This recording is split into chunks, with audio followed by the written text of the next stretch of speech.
A woman may survive poverty with grace, but loneliness, when displayed beneath chandeliers, becomes a spectacle for the cruel.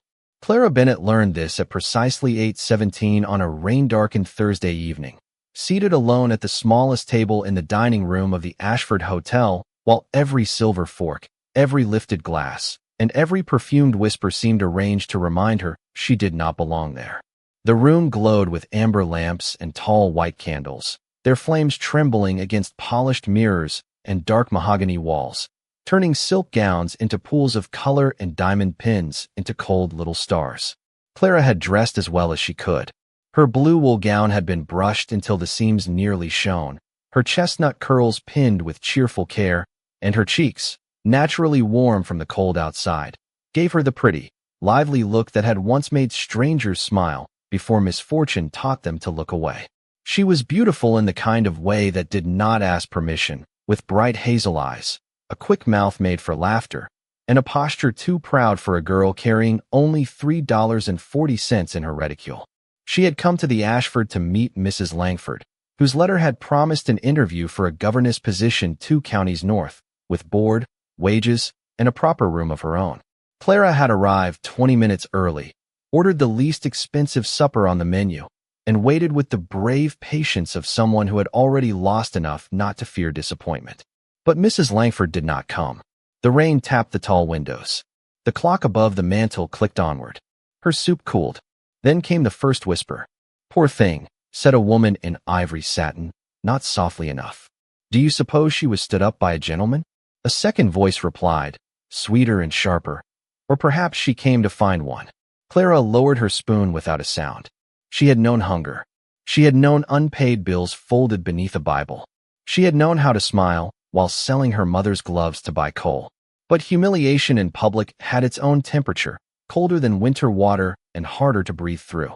She lifted her chin, looked toward the rain-streaked glass, and pretended the room had not heard. That was when Lord Victor Whitmore, a handsome man with an idle smile and cruelly polished manners, paused beside her table as though by accident. "Miss," he said, glancing at her plain gloves, "are you waiting for family, employment, or rescue?" A ripple of laughter moved through the nearby tables. Clara turned her bright eyes up to him, and for one dangerous second, the lively girl she had once been flashed through the bruised dignity she had learned to wear. "I was waiting for supper, sir," she said evenly, though I seem to have been served an audience instead. The laughter changed shape. A few guests looked down. Victor's smile tightened. Before he could answer, an older woman in black silk appeared at Clara's side, leaning on an ivory-handled cane, her silver hair arranged like a crown that society had never dared remove. Lady Margaret Whitmore looked first at Victor, then at Clara, and in that brief silence the room seemed to lose its breath. "My dear," the old lady said, her voice low enough that only Clara could hear, "do not look frightened. Look bored." Clara blinked. "I beg your pardon." Lady Margaret's gloved hand closed gently over hers, warm, commanding, impossible to refuse. Her eyes, gray and bright as winter steel, held Clara's with astonishing certainty. Then she bent closer, and the words slipped into Clara's life like a key turning in a locked door. "Pretend you're my nephew's fiancée." Clara's heart struck once hard. Across the room, conversations thinned into silence as Lady Margaret straightened and drew Clara to her feet. The girl's chair whispered against the carpet. I followed them. Clara's pulse beat at her throat, but she did not stumble. She stood beside the most feared aunt in 3 counties with rain still shining faintly on the hem of her old blue gown, and somehow she looked less like a desperate applicant than a secret finally brought into candlelight. Lady Margaret turned toward the room with a smile that could have cut glass. "Since everyone is so curious about Miss Clara Bennett," she announced, "allow me to correct your manners before they embarrass you. Further, you are dining tonight in the presence of my nephew's intended bride." The room went still. Victor's face paled with disbelief. A glass stopped halfway to a woman's lips. Clara felt the floor tilt beneath her, yet Lady Margaret's hand remained firm at her elbow. Then, from the arched doorway at the far end of the dining room, a tall man in black evening clothes came to a complete stop. His dark hair was damp from the rain, his shoulders broad beneath a tailored coat, and his expression held the controlled coldness of a man accustomed to obeying no one. Clara knew him before anyone spoke his name. Duke Ethan Whitmore had arrived, and by the look in his storm-gray eyes, he had just discovered he was engaged. The silence that followed Duke Ethan Whitmore's arrival was not empty. It was crowded with suspicion, calculation, and the faint music of silverware being set down by hands suddenly too nervous to continue dining. Clara Bennet stood beneath the golden lamps with Lady Margaret's fingers resting lightly against her elbow, and for one breathless moment, she forgot the old blue gown, the cooling supper, the whispers, even the cruel little smile on Victor Whitmore's face. She saw only the Duke. He was not merely handsome, though he was that in a severe and unsettling way. He looked carved from winter itself, with storm-gray eyes, a straight mouth, and a stillness that made the entire room seem restless around him. Rain darkened the shoulders of his black coat, and a single drop slipped from the edge of his hair to his collar before disappearing into the linen at his throat. He did not look at Lady Margaret first. He looked at Clara, not with admiration, not with anger exactly, with assessment, as though she were a letter delivered in the wrong handwriting, sealed with his family crest, and possibly containing disaster. Lady Margaret smiled. "Ethan, dear, you are late." The Duke's gaze moved at last to his aunt. Apparently not late enough. A few guests inhaled softly. Clara felt heat rise into her cheeks, but she held herself still, because stillness was the last shelter pride could offer. Lady Margaret's smile did not change. "Come and greet Miss Bennet properly. You would not want society to think the Whitmores have forgotten their manners." His jaw tightened. He crossed the dining room with measured steps, each one cutting through the hush. When he reached them, Clara noticed the faint scent of rain, cold air, and cedar. He bowed, perfectly, distantly. "Miss Bennet." His voice was deep, controlled, and without a trace of welcome. Clara dipped into a curtsy because she could think of nothing else to do. "Your Grace." The words felt borrowed from someone else's life. Victor gave a short laugh from behind them. "This is a remarkable surprise, cousin. One might almost call it unbelievable." Ethan turned his head slightly. "Then do not trouble yourself trying to believe it." Victor's expression faltered. Lady Margaret tapped her cane once against the carpet, a small sound that somehow commanded more obedience than a shout. "We will take tea in the private reading room. Miss Bennet has endured enough public curiosity for one evening." Clara wanted to say she had endured quite enough of everything, including rescue. But Lady Margaret had already begun moving, and the Duke, after one cold glance, offered his arm. Not warmly, not willingly. As duty, Clara placed her gloved fingers on his sleeve. The fabric was smooth and expensive beneath her hand. Her own glove had been mended twice at the thumb. He noticed. Of course he noticed. The walk across the room felt longer than any mile Clara had ever traveled. Every face turned toward her. The women who had mocked her now watched with rigid smiles. The men bowed because they had no choice. Clara kept her chin lifted, though beneath her ribs her heart beat like a trapped bird.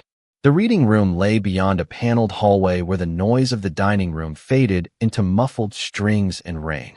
Once inside, Lady Margaret closed the door herself.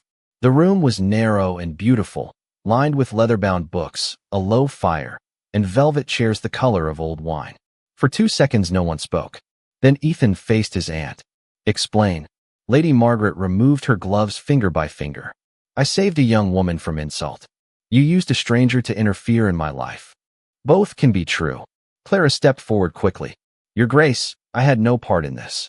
I did not know who Lady Margaret was. I did not know who you were, not until you entered. I will leave at once, and you may tell them it was a misunderstanding." Ethan looked at her then, truly looked, and the coldness in his eyes shifted, not softening, but sharpening into attention. "If you leave now, Miss Bennet, they will not call it a misunderstanding." Clara swallowed. Lady Margaret's voice was quieter when she answered for him. "They will call you a fraud. They will say you invented a connection to trap a duke. By breakfast, your name will be carried into every drawing room within 50 miles.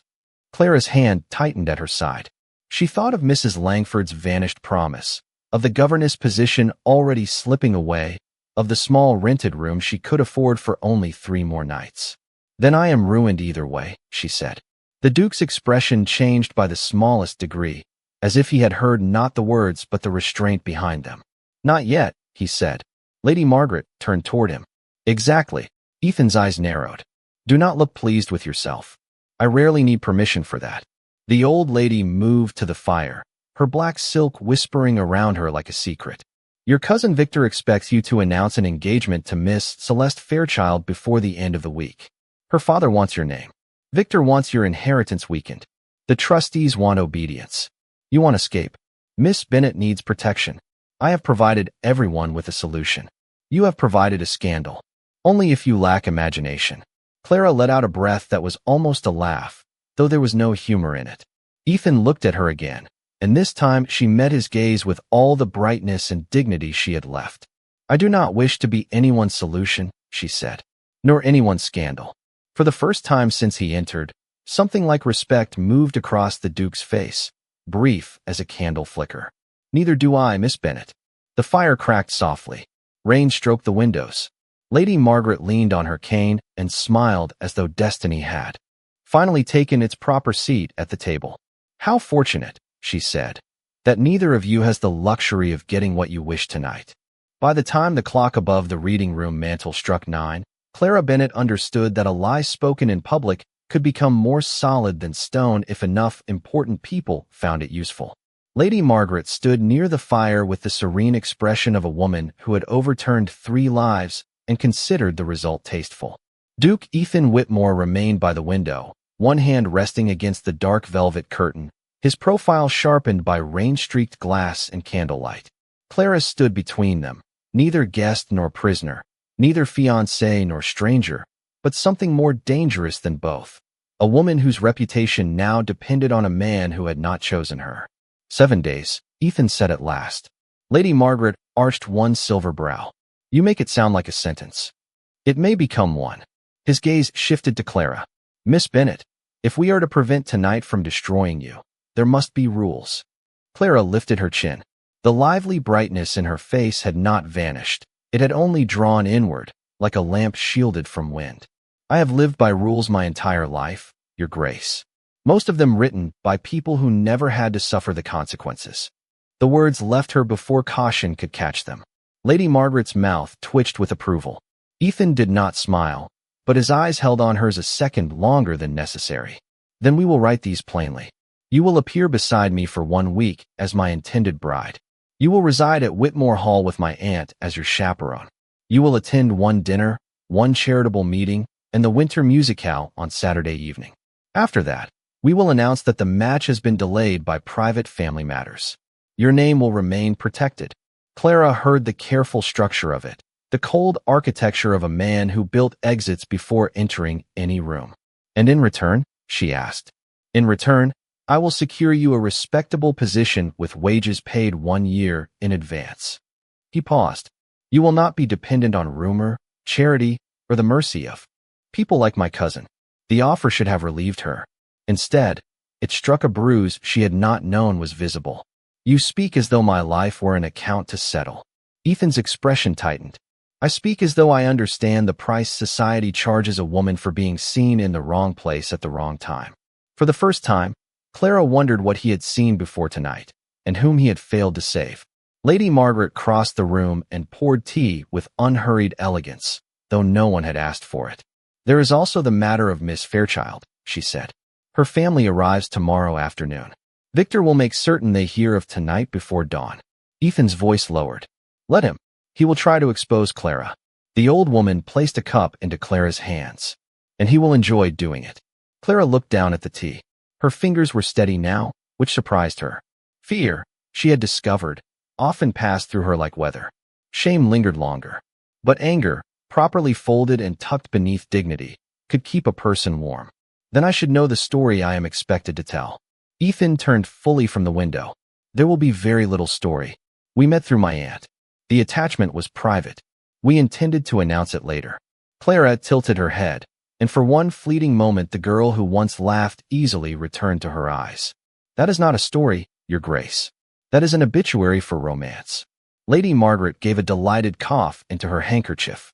Ethan's stare remained severe, but something in the room shifted, a thread pulled loose from the tight fabric of his control. Then what would you suggest? He asked. Clara considered him over the rim of her teacup. If people are determined to believe nonsense, we may as well give them something elegant. Your aunt introduced us at a church benefit. You disliked me because I corrected your opinion about the education of poor children. I disliked you because you looked as though you had never been corrected in your life. Then, over several conversations, we discovered mutual respect.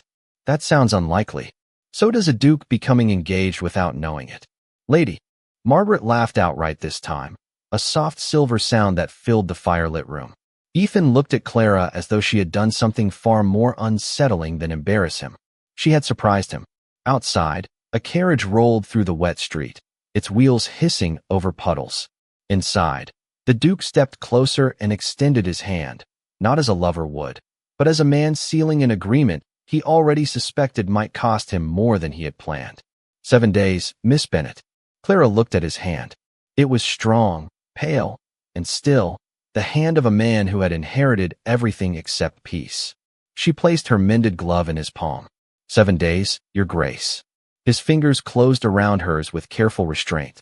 No warmth was promised. No affection offered. Yet the moment his hand held hers, the world beyond the reading room seemed to rearrange itself around them. Lady Margaret watched from beside the fire, her expression unreadable now, almost sad beneath its triumph. Good, she said softly.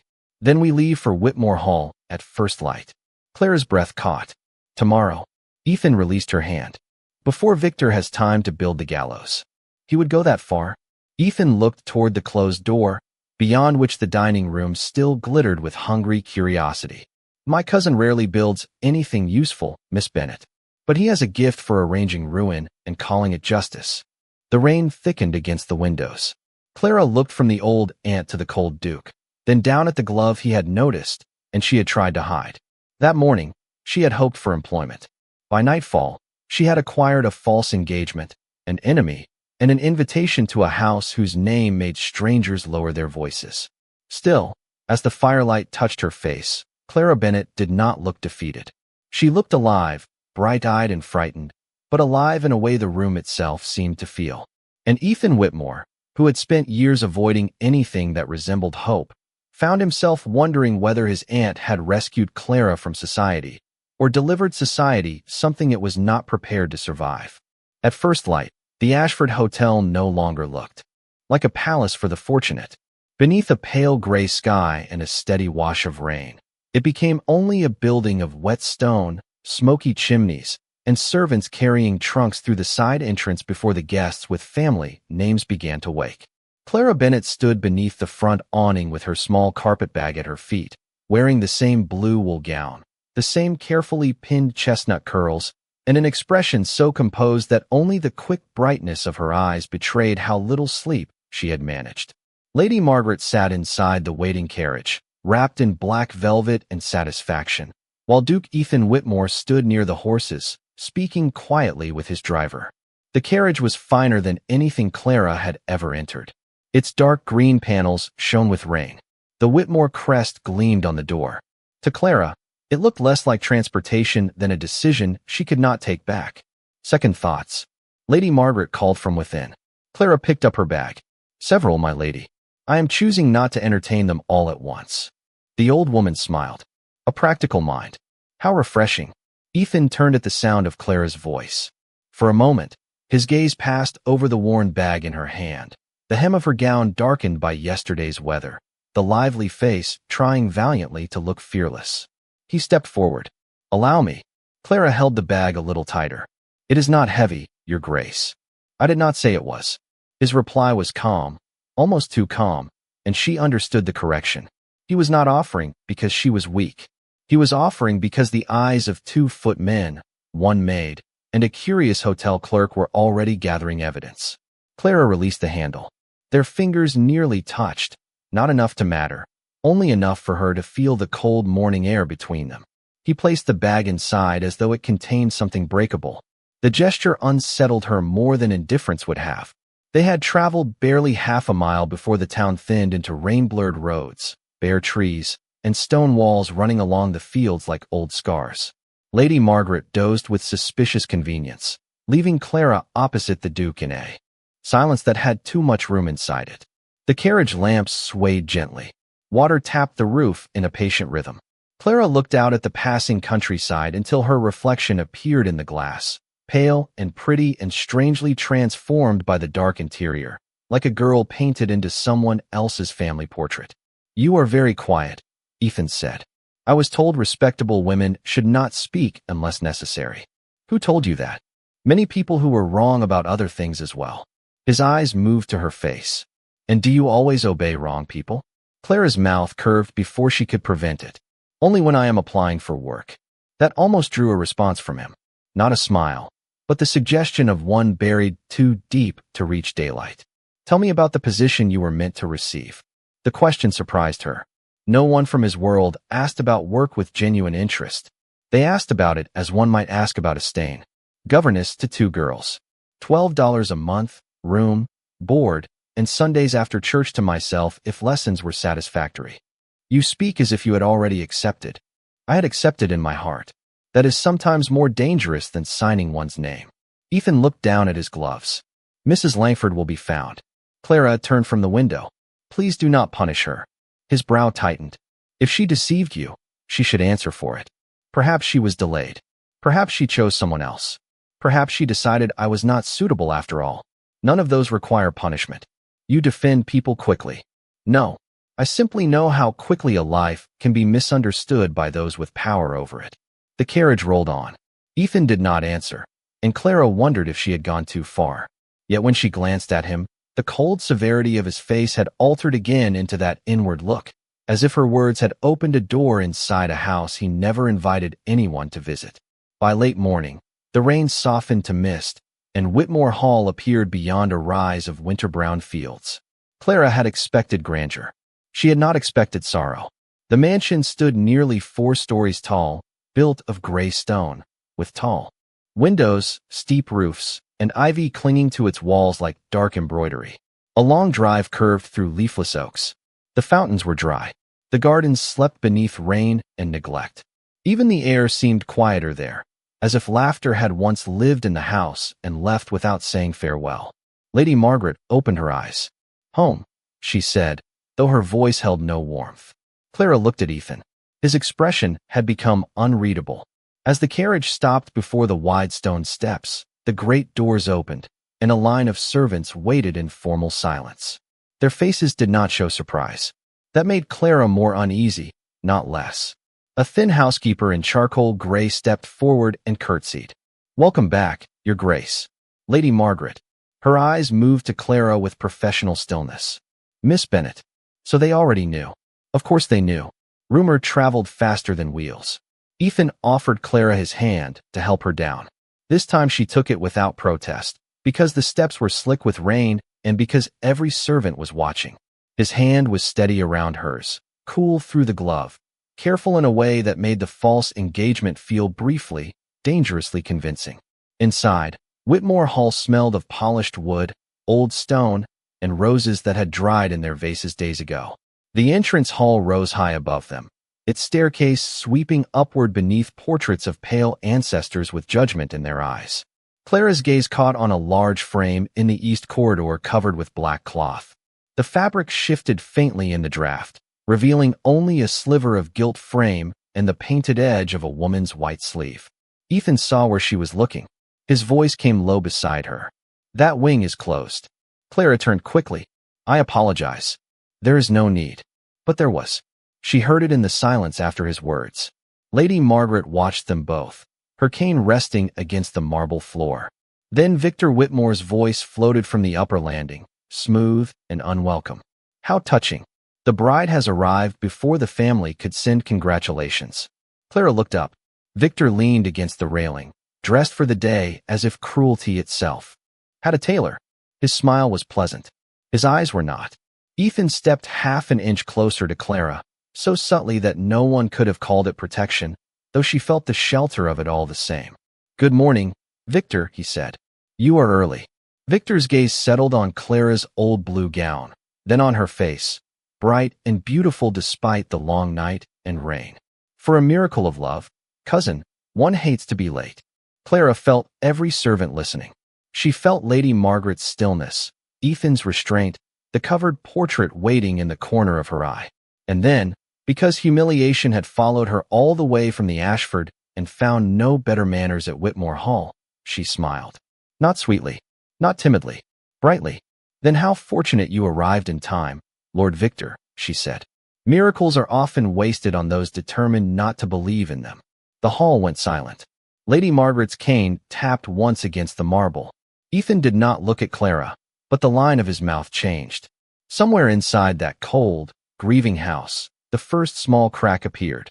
The first dinner at Whitmore Hall was arranged with such elegance that Clara Bennet suspected the table itself had been polished to make her feel unworthy of touching it. Crystal glasses caught the candlelight. Silver knives lay in perfect ranks. A fire glowed beneath the carved mantel, but the dining room remained curiously cold, as if the stone walls had learned the family's habits and kept their warmth to themselves. Clara entered on Lady Margaret's arm, wearing a soft cream gown the housekeeper had sent to her chamber, with the quiet explanation that Lady Margaret had ordered several garments from a dressmaker in town some time ago. The gown fit too well for chance. Its sleeves framed Clara's delicate wrists, and the pale fabric made her chestnut curls seem richer, her hazel eyes brighter, her lovely face almost dangerously alive against the severe darkness of the room. She had protested, of course. Lady Margaret had only said, a woman walking into a battlefield should not be handed dull armor. Now Clara stood beside Duke Ethan Whitmore, aware of every glance that moved over her like measuring tape. Victor sat opposite them with a smile made of patience and poison.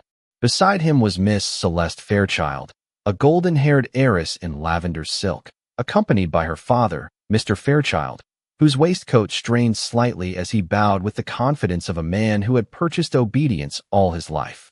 Miss Bennet, Celeste said sweetly as they Saturday, how delightful to meet the lady who captured his grace so privately that none of us heard even a whisper. Clara unfolded her napkin. True affection is often quieter than ambition. Lady Margaret coughed into her wineglass. Ethan's hand paused near his fork. Victor's eyes sharpened with amusement, but Celeste's smile cooled by a degree. How poetic. Were you educated abroad? No. Mostly in rented rooms, borrowed libraries, and kitchens where the cook was kind enough to let me read while the bread rose. The admission moved through the table like a draft beneath a door. Mr. Fairchild blinked. Victor leaned back. How refreshingly honest. Many would have hidden such humble circumstances. Clara looked at him directly. Hunger teaches economy, Lord Victor. One learns not to waste energy hiding what is already known. For the first time that evening, Ethan turned fully toward her. She felt his attention before she saw it, steady and grave, no longer merely guarding the fiction but listening to the woman inside it. Victor lifted his glass. Then perhaps you will forgive curiosity. Your family, Miss Bennet, what was their situation before these admirable rented rooms? Clara's fingers rested lightly against the stem of her water glass. The old ache rose, familiar and disciplined. My father owned a small printing shop in Vermont before he lost it helping a friend whose debts were not as temporary as promised. My mother gave music lessons until her hands became too stiff in winter. They died within a year of each other. After that, I worked where I was received and left where I was not. Celeste lowered her eyes with a performance of pity. How sad. And now you are to be a duchess. The room seemed to lean closer. Clara's beauty, her lively courage, even the cream gown could not protect her. From that sentence, it was wrapped in silk and meant to bruise. She set down her glass with care. No, Miss Fairchild. Now I am a guest in a house where I hope not to disgrace the kindness shown to me. Victor smiled. Kindness. Is that what we are calling sudden engagements now? Ethan's voice entered the room quietly. We are calling it none of your concern. A stillness fell. Victor's smile did not vanish, but it became more careful. Forgive me, cousin. I was only wondering whether Miss Bennet understands the duties attached to the name Whitmore. Charity balls and pretty gowns are one thing. Tenants, schools, accounts, winter relief, hospital committees, those are less romantic.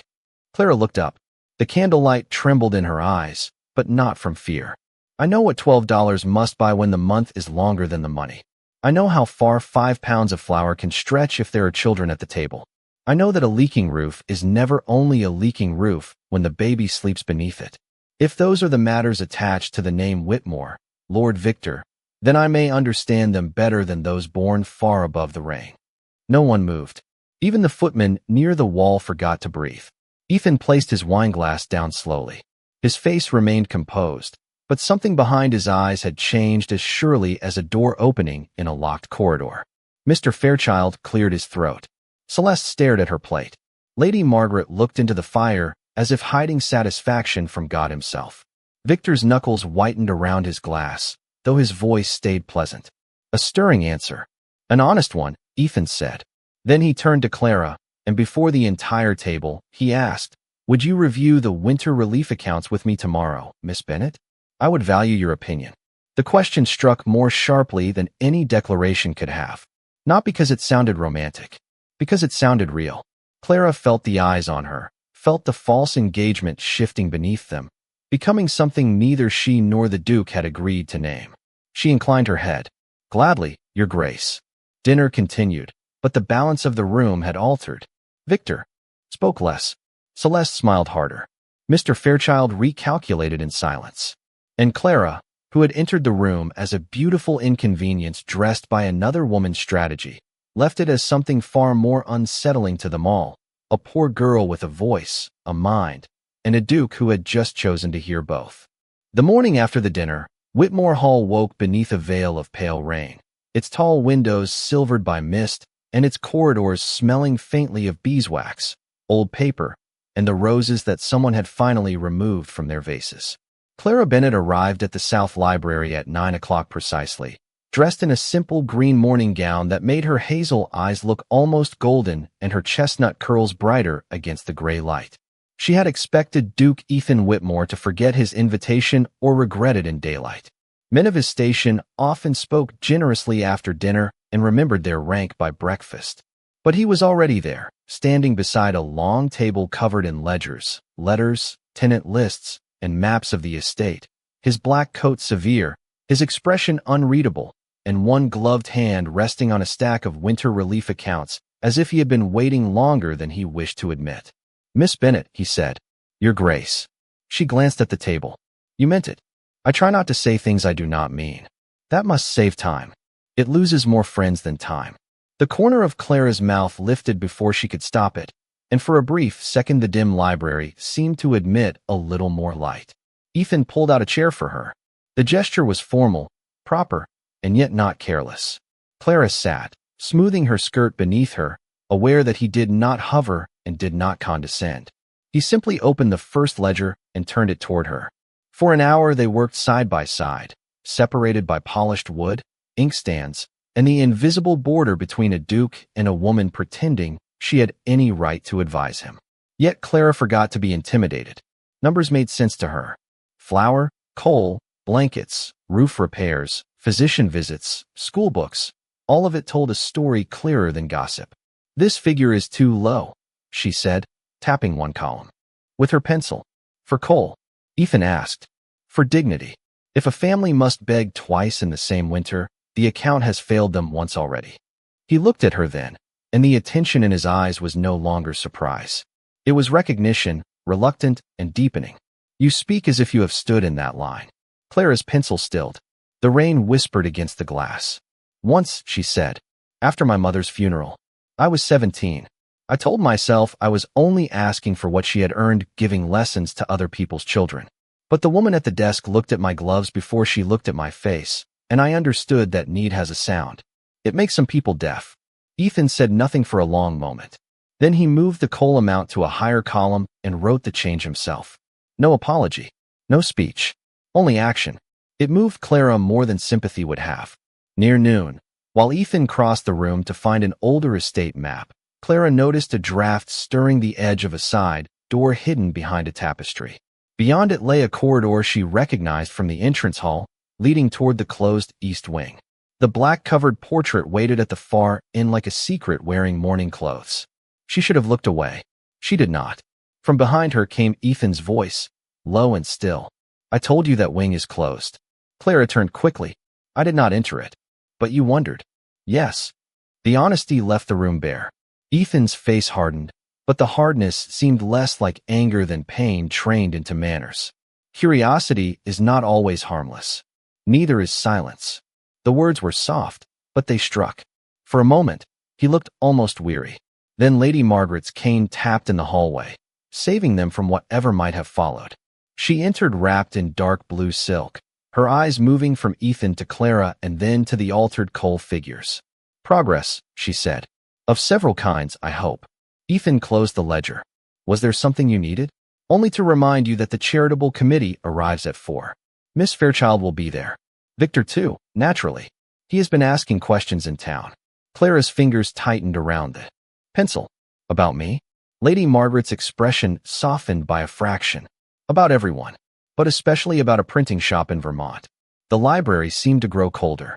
Clara stood, her lively face losing color but not composure. "There is nothing shameful in that shop." "No," Ethan said, and the quiet force of his voice made both women look at him. "There is not." Lady Margaret studied her nephew as though hearing a language she had once feared he had forgotten. Then she moved to the window. "Victor will not search for shame because it exists, child. He will search because people like him know how to make virtue look inconvenient." Clara drew a careful breath. "Then I will answer what is asked." Ethan's gaze held hers. "You will not answer alone."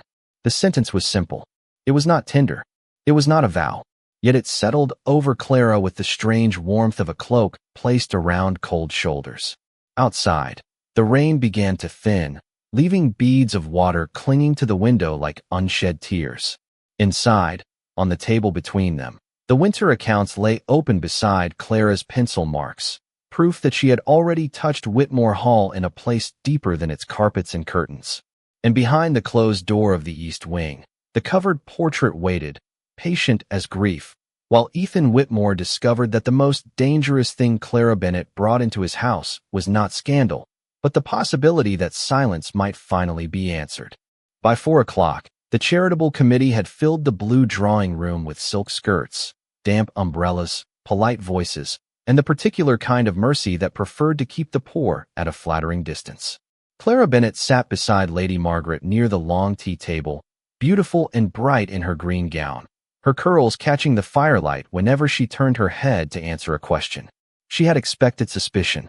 She had not expected to be studied like a newly discovered object whose price society had not yet agreed upon. Miss Celeste Fairchild sat across from her, all lavender grace and sugared composure, while Victor Whitmore stood near the mantel with one elbow resting carelessly on the marble, smiling as though the afternoon had been arranged for his entertainment alone. Duke Ethan Whitmore remained by the window, silent enough to be mistaken for indifferent by anyone who did not notice how his gaze returned to Clara whenever another voice sharpened. The committee began with blankets, coal deliveries, and schoolroom repairs. Clara listened until Mrs. Haversham, a widow with pearls at her throat and ice behind her eyes, suggested that tenant families might be encouraged to practice greater thrift. Clara's pencil paused over the paper. "Thrift is admirable when there is something left to save," she said. "But a family earning $9 a month cannot economize its way out of a roof that leaks in 3 rooms." The women exchanged glances. Celeste smiled faintly. "You speak with great confidence, Miss Bennet. Only where the arithmetic is simple." Lady Margaret lowered her teacup to hide a smile. Ethan looked toward the fire, but Clara saw the smallest shift in his mouth. Victor pushed away from the mantel. "How fortunate for Whitmore Hall that my cousin's future duchess understands arithmetic. Tell me, Miss Bennet, did your father's printing shop also teach you how to read legal notices?" The room cooled at once. Clara looked at him. "It taught me to read many things, Lord Victor. Bills, sermons, advertisements, and occasionally the faces of men who ask questions they already think they have answered." A delicate gasp moved through the room. Victor gave a soft laugh. "Then you will enjoy this." From his coat, he drew a folded paper. Ethan straightened. Lady Margaret's hand stilled on her cane. "A notice from Burlington," Victor continued, "concerning Bennett Printing. Closed under financial distress after certain obligations were left unpaid. Your father, it seems, was not merely unfortunate. He was careless." Clara felt the words enter her like cold water. Not because they were true, but because they were incomplete, and incomplete truths were society's favorite weapon. For a moment, she saw her father's ink-stained hands, her mother's sheet music, the narrow shop window glowing late into snowy evenings. She could have defended him with anger. She could have trembled. Instead, she stood. The movement was quiet, but every head turned. My father trusted a man who signed his name to debt and disappeared before the bill came due, she said. My father paid what he could.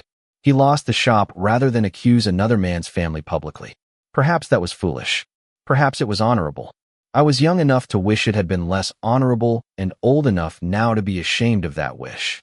No one spoke. The rain had stopped beyond the windows, leaving the glass pale with late afternoon light. Victor's smile thinned. A touching defense. It is not a defense, Clara said. It is the truth. I do not come from money. I come from people who worked until their hands ached and still chose not to make their suffering another person's ruin. If that disqualifies me from your idea of nobility, Lord Victor, then I must confess I am relieved to be disqualified. Celeste lowered her eyes. Mrs. Haversham looked suddenly fascinated by her teacup. Victor opened his mouth, but Ethan's voice stopped him. Enough. One word. Soft. Absolute. He stepped forward, not quickly, not dramatically, but with the full weight of a man who had allowed insult to gather so that judgment, when it came, would have shape. You brought a private notice into a charitable meeting to embarrass a woman under my roof. Victor lifted his chin. I brought facts. No, Ethan said. You brought a wound and hoped it would bleed in public. Clara's breath caught. Lady Margaret's eyes lowered for one brief second, as though the sentence had touched more history than Victor knew. Ethan turned to the committee. The winter relief fund will be doubled. Roof repairs will begin this week, starting with the North cottages. Miss Bennet will review the schoolroom budget with me before any further decisions are made. Mrs. Haversham managed a stiff nod. Celeste's father murmured agreement because refusing would have looked vulgar. Victor's face hardened behind politeness. Clara remained standing, her heart unsteady but her chin high. Then Ethan came beside her, close enough for the room to understand, distant enough for propriety to survive. Miss Bennet, he said, offering his arm. You have been generous with your patience. She placed her hand lightly on his sleeve. This time the gesture did not feel like acting. They left the blue drawing room together beneath the stunned silence of people who had expected a poor girl to shrink and had instead watched a duke make room for her to stand taller. In the corridor, away from the others, Clara finally exhaled. You should not have done that. Ethan looked at her, and the gray of his eyes seemed less like storm now than rain after it had passed. Yes, he said. I should have done it sooner. The corridor outside the blue drawing room was long, dim, and quiet enough for Clara Bennet to hear the soft drag of her own breath. She kept her hand on Duke Ethan Whitmore's sleeve until they reached the turn beneath the eastern staircase, where the lamps had not yet been lit, and the late afternoon light lay thin as ash across the marble floor. Only then did she withdraw her fingers, gently, as though returning something she had borrowed. I meant what I said, she whispered. You should not have defended me before them. Ethan looked down at her, his face partly shadowed. And I meant what I said. I should have done it sooner. Clara searched his expression for politeness, for strategy, for any sign that he had merely protected the lie because the lie protected him. She found none. That frightened her more than his coldness ever had. They will say I have influenced you. They already say I am impossible to influence. Then they will say I am clever. You are. A flicker of warmth touched her cheeks. It was absurd, how one plain word from a man so careful with language could move through her more dangerously than praise. Before she could answer, Lady Margaret appeared at the far end of the corridor, her cane striking the floor in a slow rhythm. Good, she said. You are both here. There is something Miss Bennet must see before Victor shows it to her in some uglier fashion. Ethan's entire posture changed. No, Lady Margaret did not flinch. Yes. Clara looked between them. The air tightened. If this concerns me, I would rather know. Ethan's jaw hardened. It does not concern you. Lady Margaret's voice softened. It concerns why you were chosen. That silenced him. Clara felt the words settle around her with the strange weight of a door opening somewhere in the house. Lady Margaret turned and walked toward the east corridor, the one Ethan had forbidden, the one where the covered portrait waited like a sorrow no servant dared dust. Ethan did not move at first. Then Clara did, and after one sharp breath, he followed. The east wing smelled of closed rooms, faded roses, and rain caught in old stone. Sheets covered the furniture. Portraits lined the walls, their painted eyes dulled beneath dust. At the end of the passage stood the large black-draped frame Clara had noticed on her first day. Lady Margaret stopped before it. Her hand, usually so firm, trembled slightly as she reached for the cloth. Ethan's voice came low behind her. "Aunt, she deserves truth, Ethan. Not because of the arrangement. Because of her father." Lady Margaret drew the cloth away. The portrait beneath showed a young woman with pale gold hair and a delicate smile, dressed in white, one hand resting on the back of a chair, as if she had only just turned to greet someone. The painting was lovely, but not joyful. There was a sadness in the eyes that the artist had captured too well. "Her name was Eleanor Whitmore," Lady Margaret said. "She was my niece. Ethan's cousin.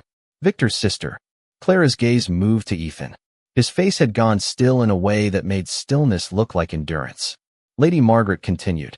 7 years ago, Eleanor was promised to a man with debts, charm, and very little honor. Your father discovered that the man had forged documents using the Whitmore name to secure loans. He printed the notices that exposed the scheme, then refused payment when the scandal ruined the match. He said truth was not merchandise. Clara's hand moved to her throat. "My father never told me." "No, because the man he exposed had powerful friends. Your father's shop suffered. Orders vanished. Credit tightened. Then one of those friends left him responsible for debt he had never truly owned." The corridor seemed to tilt. Clara saw the printing shop again, the late candles, the unpaid bills, her father's tired smile when he said decent people must not become bitter simply because indecent people prospered. Her eyes brightened, not with weakness, but with grief finally given a name. "So you knew who I was at the Ashford?" Lady Margaret folded the black cloth over her arm. "I recognized your mother's eyes first. Then your name." Clara stepped back. "Then I was not chosen because I looked dignified under insult. I was chosen because of a debt." "At first," Lady Margaret admitted. "Only at first." Ethan spoke then, his voice roughened at the edges. "I did not know." Clara believed him.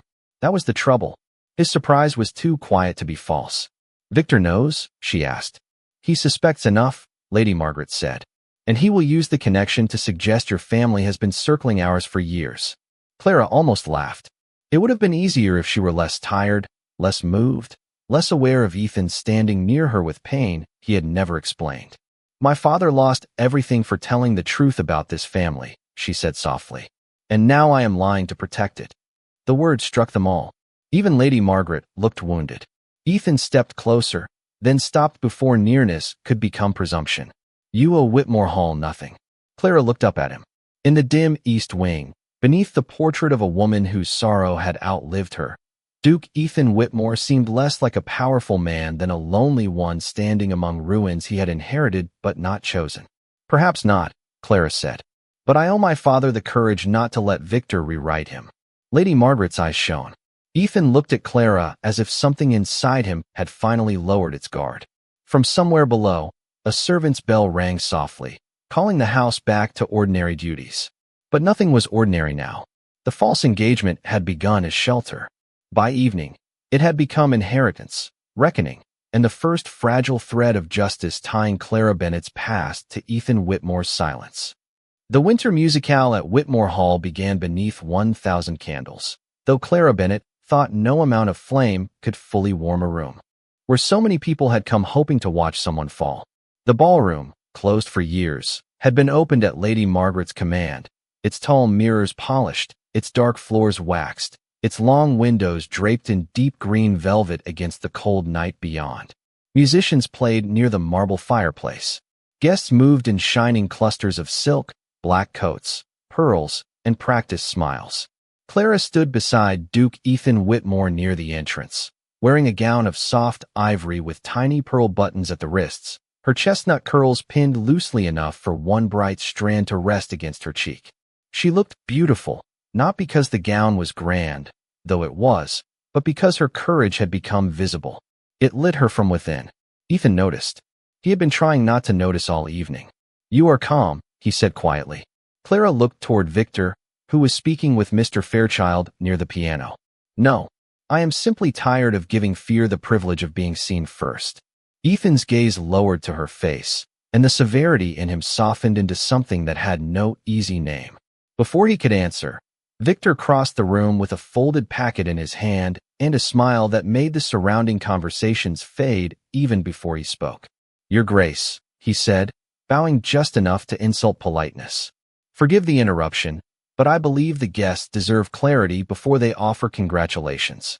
Lady Margaret, seated near the fire, went very still. Clara felt Ethan's arm tense beneath her fingertips. Victor turned to the room. "Miss Bennet is not the Duke's intended bride. She is a paid convenience, introduced by my aunt to obstruct a proper alliance with Miss Fairchild and to conceal an old connection between her family and ours." The silence was instant, vast, and hungry. Celeste's lips parted in delicate shock. Mr. Fairchild stared at Ethan as though calculating the value of offense. Victor lifted the papers. "Her father was involved in a scandal surrounding my late sister's engagement. Records show Bennet Printing profited from damaging notices and later collapsed under debt. And now, years later, his daughter appears at my cousin's side. A touching coincidence." Clara stepped forward before Ethan could speak. Her face was pale, but her eyes were clear. "My father profited from nothing," she said. "He printed the truth because forged documents were being used under the Whitmore name. He refused payment afterward. He lost customers because powerful men dislike honest paper when it carries their reflection." Victor's smile tightened. "A noble memory, I am sure." "Not memory," Lady Margaret said. Her cane struck the floor once as she rose. "Fact." Every head turned. Lady Margaret drew a sealed letter from her sleeve. "Eleanor gave this to me before her death. She wrote that Mr. Bennet had saved her from a marriage built on deception and asked that his family be protected if the scandal reached them. I failed him." Her voice did not break, which somehow made the confession more painful. "I will not fail his daughter." Victor's face lost color. Ethan took the letter, read one line, and the last of his doubts seemed to leave him like a door opening to air. He looked at Clara, and for once the room did not matter. "I owe you an apology," he said. "No," Clara whispered. "You owe me nothing." "Then let me give you truth instead." He turned to the guests. "The engagement began as my aunt's invention. That much is true." The room stirred. Clara's heart dropped, not from shame, but from the strange relief of an ending she had known must come. Ethan continued, his voice steady and clear. "But the choice before you now is mine. Miss Bennet owes this family no performance, no gratitude, and no silence. She came here under a false arrangement and brought more honor into this house in 7 days than some have carried in their blood for generations." Victor whispered, "Careful, cousin." Ethan did not look at him. "I am finished being careful with cowards." A breath moved through the ballroom. Not fear. Recognition. Ethan stepped toward Clara, close enough that the candlelight gathered between them. "Clara, I will not ask you to continue a lie. I will not ask you to save my name. I will only ask whether, when you leave this room tonight, I may have the privilege of walking beside you." Clara looked at him, at this cold Duke, who had learned protection before tenderness, who had stood in silence for years, and now spoke as if truth itself had become necessary to breathe. The lively brightness returned to her face, trembling at the edge of tears she refused to let fall. "Yes," she said softly, "but not because you are a duke." His eyes warmed. "No," she placed her hand in his. "Because you finally stopped acting like one." Lady Margaret laughed through something very close to crying. The musicians, uncertain and then inspired, began a gentle waltz. Victor stood alone with his useless papers. Celeste turned away. And beneath the candles of Whitmore Hall, where a false engagement had entered like a scandal and remained like a blessing, Clara Bennet and Ethan Whitmore walked into the music together. Some lies begin as shelter, but only truth can become a home.